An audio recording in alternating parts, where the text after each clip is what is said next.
दास का जन्म एक पवित्र मिशन के साथ हुआ था, जिसके बारे में उन्होंने हमें अपनी आत्मकथा बच्चित्र नाटक अद्भुत नाटक में बताया है।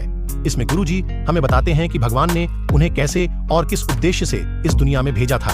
उनका कहना है कि इस दुनिया में आने से पहले एक स्वतंत्र आत्मा के रूप में वह 7 चोटियों वाले हेमकुंड पर्वत पर ध्यान में लगे हुए थे। ईश्वर के साथ विलीन हो जाने और अव्यक्त तथा अनंत के साथ एक हो जाने के बाद ईश्वर ने उसे आज्ञा दी। रात के अंधेरे में एक शानदार दिव्य प्रकाश चमक उठा।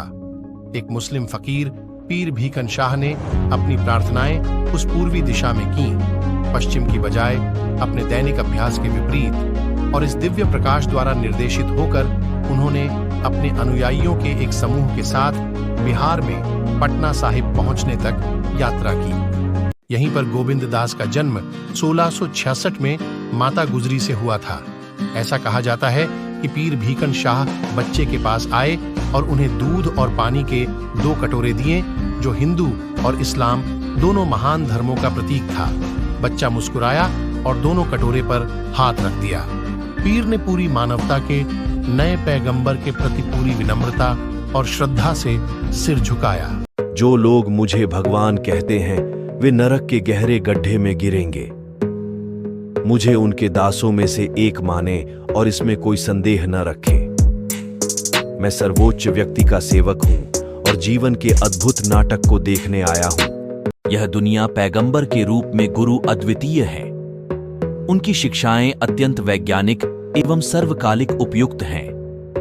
कई अन्य पैगंबरों के विपरीत उन्होंने कभी भी स्वयं को ईश्वर या ईश्वर का एकमात्र पुत्र नहीं कहा।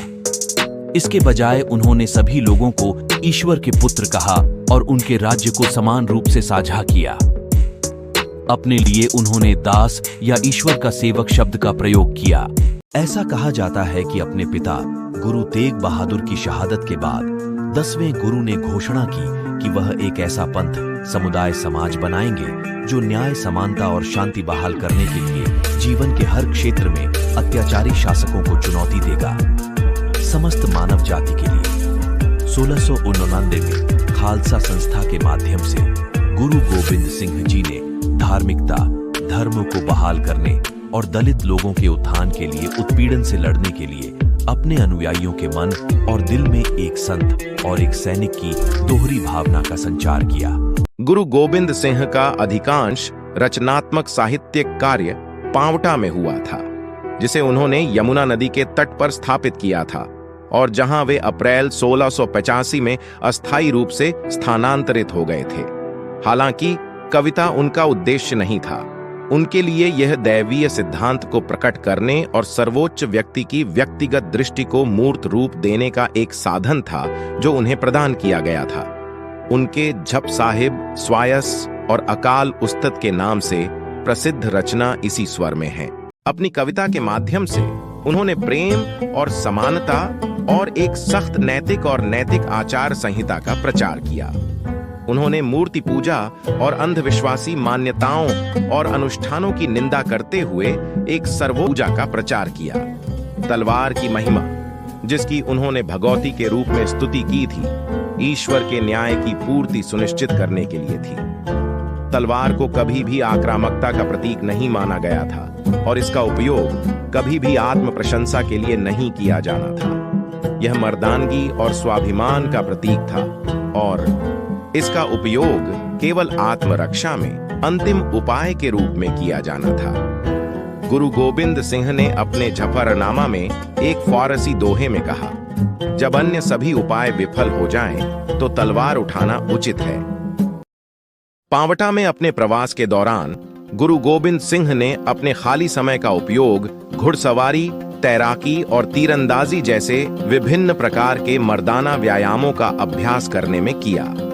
लोगों के बीच उनके बढ़ते प्रभाव और उनके लोगों के मार्शल अभ्यास ने पड़ोसी राजपूत पहाड़ी शासकों की ईर्ष्या को उत्तेजित कर दिया, जिन्होंने गढ़वाल के राजा फतेह चंद के नेतृत्व में उन पर हमला करने के लिए एक सेना एकत्र की।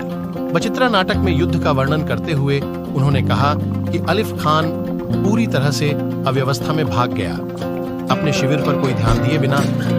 कई अन्य लड़ाइयों में से एक हुसैन की लड़ाई 20 फरवरी 1696 थी, जो एक शाही सेनापति हुसैन खान के खिलाफ लड़ी गई थी, जिसके परिणाम स्वरूप सिखों की निर्णायक जीत हुई। 1644 में पंजाब सहित उत्तर पश्चिमी क्षेत्र के वायसराय के रूप में उदार राजकुमार मुअज्जम, बाद में सम्राट बहादुर शाह की नियुक्ति के बाद सत्तारूढ़ प्राधिकरण के दबाव से थोड़ी राहत मिली।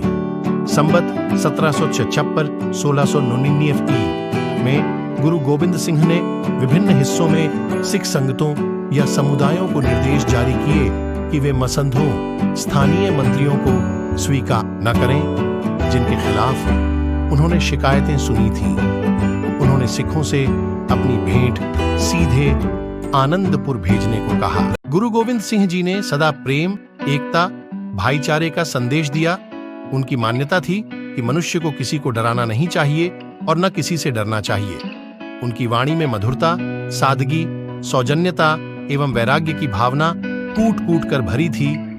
उनके जीवन का प्रथम दर्शन ही था कि धर्म का मार्ग सत्य का मार्ग है और सत्य की सदैव विजय होती है। श्री गुरु गोविंद सिंह जी ने वचन किया कि हे सिखो, जिसका जीवन धर्म के लिए है और अपना आचरण गुरु मर्यादा के अनुसार रखता है, वही पूर्ण सिख है। गुरु जी आगे कहने लगे कि सिख अपनी कमाई में से गुरु के निमित्त दशवंध दे सिक्खी की राहत में रहे, स्नान और ध्यान स्मरण में लगकर समय व्यतीत करें, पराई स्त्री व पराये धन का त्याग करें, गुरुवाणी का पाठ करें